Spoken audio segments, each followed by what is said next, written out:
Aujourd'hui, on va parler du Club Lion, un organisme que tout le monde connaît, mais qui sait réellement ce qu'ils font?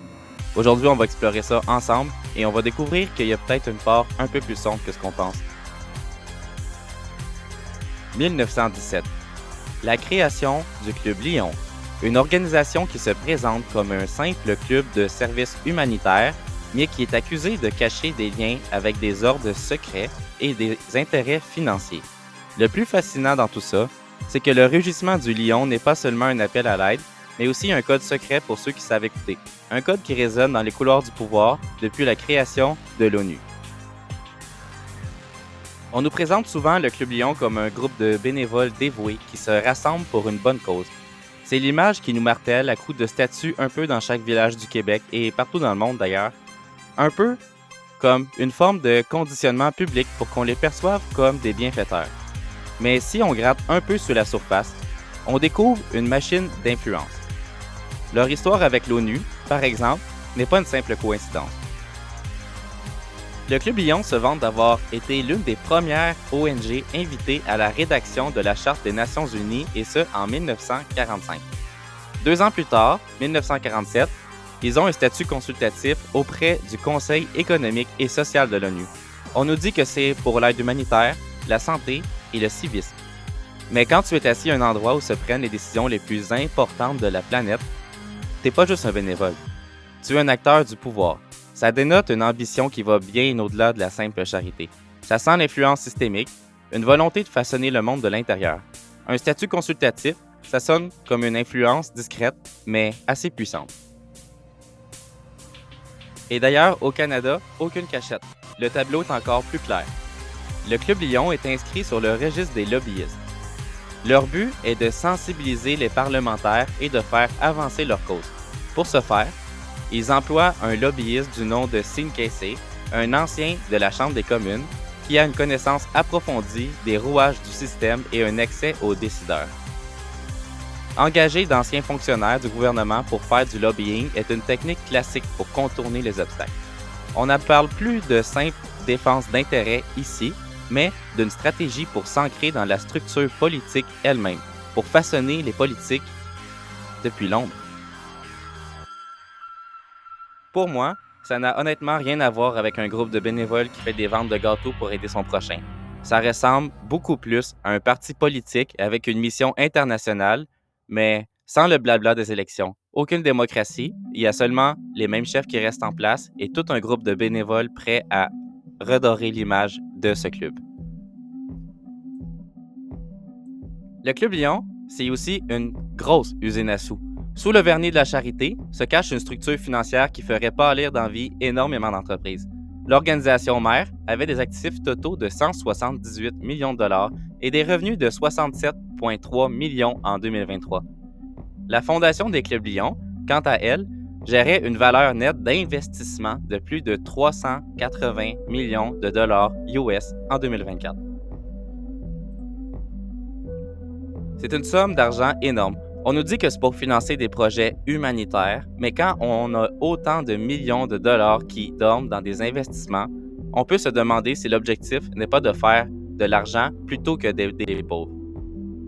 Alors que les membres sont des bénévoles, le siège social à Oak Brook, en Illinois, emploie 330 personnes et possède plusieurs départements. Les salaires sont vraiment ahurissants. Pour une organisation de bienfaisance, l'administrateur exécutif a reçu une rémunération totale de 322 794 $ US en 2023.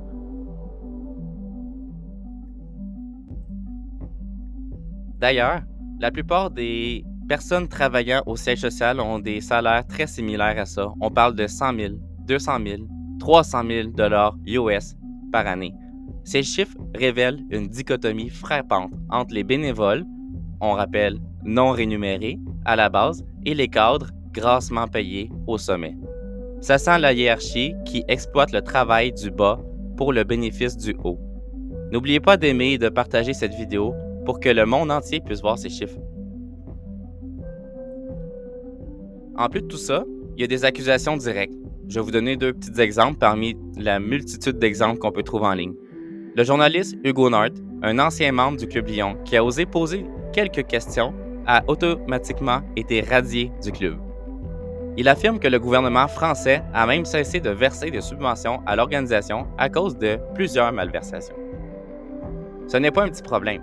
C'est la confirmation que des gens de l'intérieur ont des doutes sur la gestion des fonds.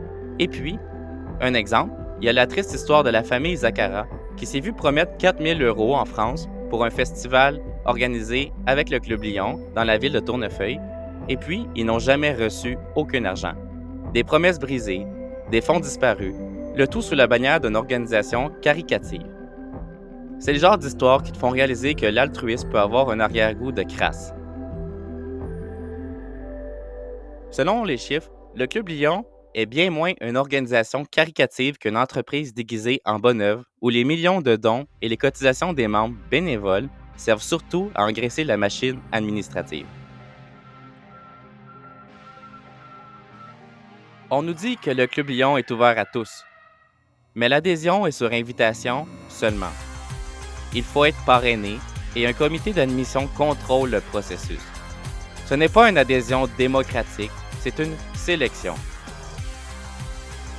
Ce processus, c'est la preuve qu'ils veulent contrôler qui entre dans leur cercle, et c'est souvent le cas dans les organisations de type sectaire, où la loyauté et la conformité sont plus importants que la liberté de penser.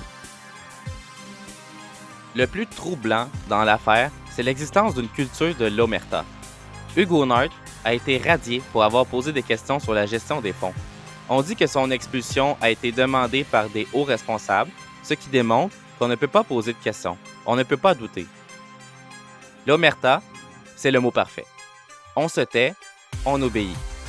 Ce n'est pas la transparence d'une organisation de bienfaisance, c'est le silence d'un groupe secret.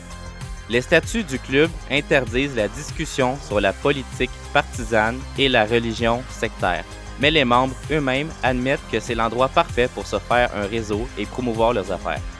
La camaraderie, ce n'est pas toujours une bonne cause, mais pour le gain personnel.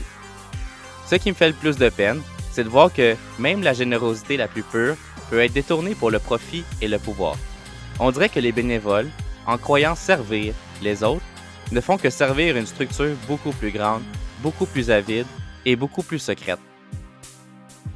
Est-ce que vous pensez qu'ils en sont conscients? Personnellement, je crois pas.